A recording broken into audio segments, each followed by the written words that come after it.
A new Amnesty International report is giving us a deeper look at the harrowing effect gang violence has had on children in Haiti. We want to warn you, some of the details of this report may be disturbing.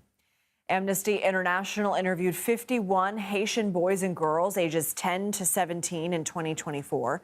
Many of them spoke about being coerced into working for violent gangs. In many cases, young girls say they were subject to sexual violence, including being raped in order to save their lives and that of their families. Amnesty International called the violent environment in Haiti's capital of Port-au-Prince, quote, nothing short of an attack on childhood. For more, let's bring in Jacqueline Charles. She's a Caribbean correspondent for the Miami Herald. Jacqueline, very disturbing indeed. Before we get to the report, can you please give us an update on what's been going on inside Haiti politically and in regards to the ongoing violence? Well, yes. I mean, today, as we were preparing to talk, a gang set fire to the largest public hospital. It is the only place that someone who doesn't have the means can go and get dialysis treatment. Just in December, they opened fire on the courtyard, and two journalists were killed. Seven others were injured. They were waiting for a press conference. There still isn't an election, although the head of the presidential council says that he sees elections this year. But that remains to be seen. As we're speaking, gangs have occupied an area above the capital in the mountains. It's a farming community. More than 100 people have been killed. People have been forced out of their homes.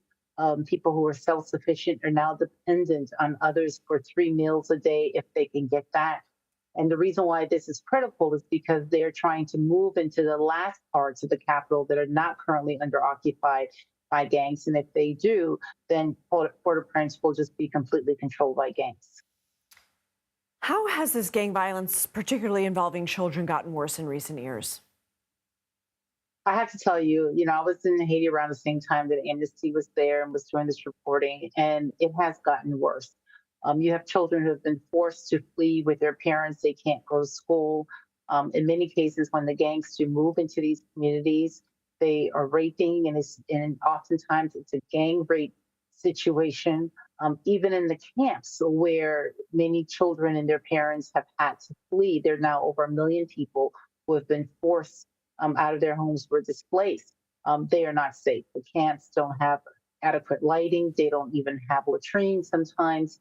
The UN just issued a report that says that there were 6,500 cases of gender-based violence last year. A third of them were rapes, 64% committed by armed gangs, and they acknowledge that this is an undercount. This is just what they know, the people who managed to report what has happened. Which we know often doesn't happen out of fear of retaliation or what have you. For many of these children, though, there's no place for them to turn to other than gangs. Can you explain that?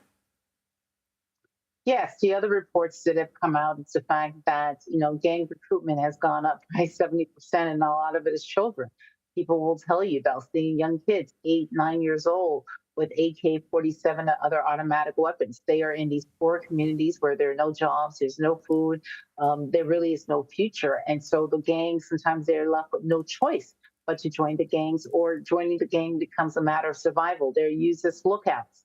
And today where we're seeing the cuts in U.S. aid and other funding, it begs to, be asked, while you have 1,000 foreign troops on the ground being led by Kenya, what sort of assistance, what kind of money is going to be available to go into these programs to encourage children, generation lost, not to continue to join these gangs and to help them recover from the trauma that this violence is creating?